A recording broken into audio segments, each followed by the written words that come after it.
Hey guys, here we go into a film study, just a light film study on Gassiev versus Usyk. Just kind of talk about some of the key points and why the fight was so easy for Usyk, and what he did and what adjustments he made in camp to really set this fight apart. So let's go ahead and talk about the easy things to talk about, the obvious ones.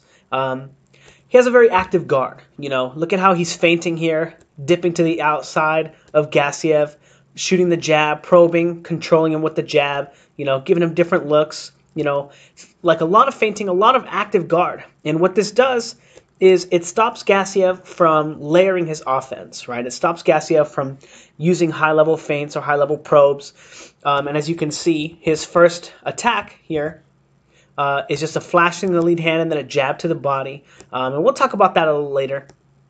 But then goes right back to the jab, But it's his active guard. It was able to slow Gassiev's attack enough in the early rounds to allow Usyk to get a heavy lead in the fight. The next thing I want to talk about is Gassiev's lack of a active guard. The fact that his head is always on the line, that he doesn't have any head movement. A lot of people kind of misinterpret how important this is. They think, oh, you can just do everything that you want, no matter how good you're. Like, you can be better than your opponent. You can be so good that you don't need head movement. And Gassiev, case in point, look at how his head is stuck on the line here. He's coming forward. Usyk is just throwing punches at him, and it's not a very long clip, but you can see that when he's in the corner, he's not even using any head movement. He's not feinting. He's not doing anything. His lead hand is coming, going, but it allows Usyk to throw punches at him basically whenever he wants and basically do whatever he wants to do because we know Gassiev is not a counterpuncher. Now, the product of that, of him always having his head on the line, is that he's easy to hit. You can find him with those shots, that sneaky little jab right there, right? Just a second later, sneaky little jab right there, because he's not in motion, right? His hips, his weight is not transferring. He's stuck on the line here, and then as soon as the punch comes, that's when he has to slip. But because his hips are kind of locked, because he's really tight, he's getting caught with shots. And again, another jab finds him, another jab finds him, and it's because he has no head movement. Now we're going to get into the next part, why it was so easy for Usyk. Again, going back to this jab, flashing the jab, and then shooting the jab to the body. Usyk picks up on this very quickly, that he uses only one layer in his offense. So here we have Gassiev probing with that lead shot, and immediately he shoots that shot, and then he goes to the body, and Usyk is countering him to the head right there, catching him with the jab there, and then catching him with a left uppercut as well. And it's all on that timing, that same very basic flash the lead hand, shoot another shot. And then again, taking away Gassiev's offense, Gassiev looking to set something up by coming forward, probing with his lead hand here, and Usyk just takes a step back and he's able to break his rhythm and stop him from actually letting his punches go, which causes him to fall further behind on the cards. Again, very simple, flashing the lead hand, then he starts going to the jab to the body, it gets parried, and he starts eating jabs on the way out. Just very easy stuff, and then even flashing it and changing it just a little bit, flashing it even shorter to get Usyk to try to parry the jab, and then he catches the left hand anyway, because he knows that that's when Gassiev is going to attack. Whoops. Now, the next thing I wanted to talk about is how Usyk was able to mitigate the left hook to the body. And the reason why he was so effective in doing this, and Lebedev was not.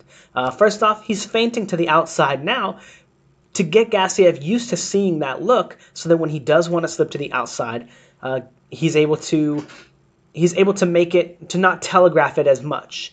Because if every single time he slips to the outside and he pivots off the line, Gassiev is going to pick up on that timing, because that's all boxing is patterns.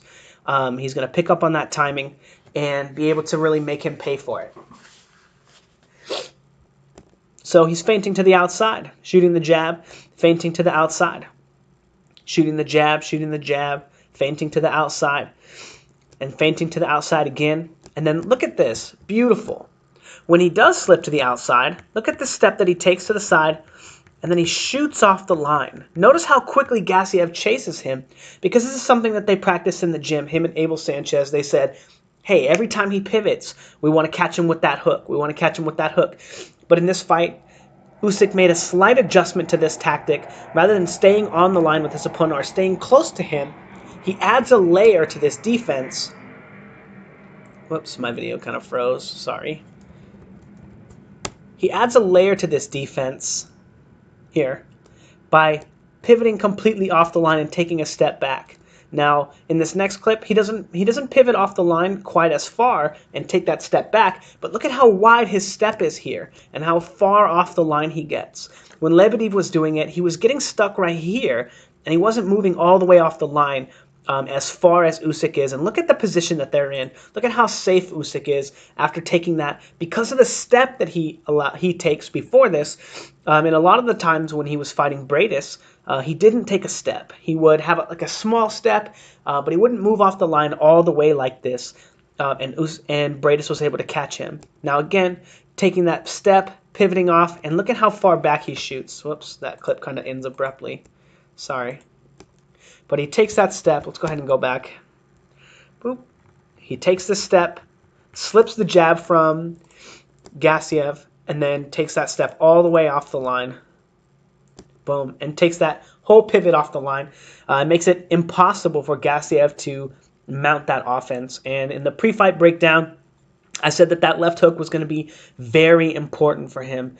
And if Gassiev wasn't able to land it, he basically had no shot to win the fight. And that's kind of what we saw. You know, it was one of the few times that he had a particular timing or a style matchup that was favorable for him. And what did Usyk do? He did film study. He paid attention. He watched the Lebedev fight, and he made an adjustment. And instead of staying next to his opponent when he pivoted off the line, he would take a larger step and then shoot all the way off the line with it.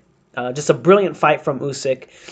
Is just exactly what we thought was going to happen. And he made it look easy. He made it much easier than the Mairis Bradis fight. And it makes me really actually want to see Bradis versus Gassiev, to be honest. Even though the styles are completely different, I think Gassiev is much better at fighting right-handed fighters than he is at fighting southpaws.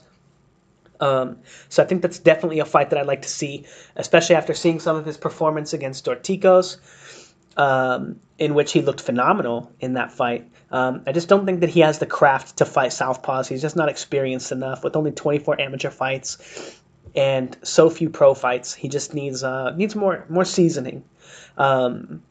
Anyway, what's next for Usyk? I guess he's going to be fighting Tony Bellew, and that's going to be a great fight. It'll be super fun to watch. It'll be a pretty decent money fight for him, stepping up to heavyweight. And then who knows? Maybe he'll get to fight Wilder or fight Anthony Joshua, which would all be fantastic fights as well. Even Tyson Fury, I would love to see that, actually. If anybody's going to do anything with Tyson Fury, I think it's going to be Usyk. But anyway, let me know what you guys think in the comments below. Don't forget to like, comment, and subscribe. And let me know your thoughts.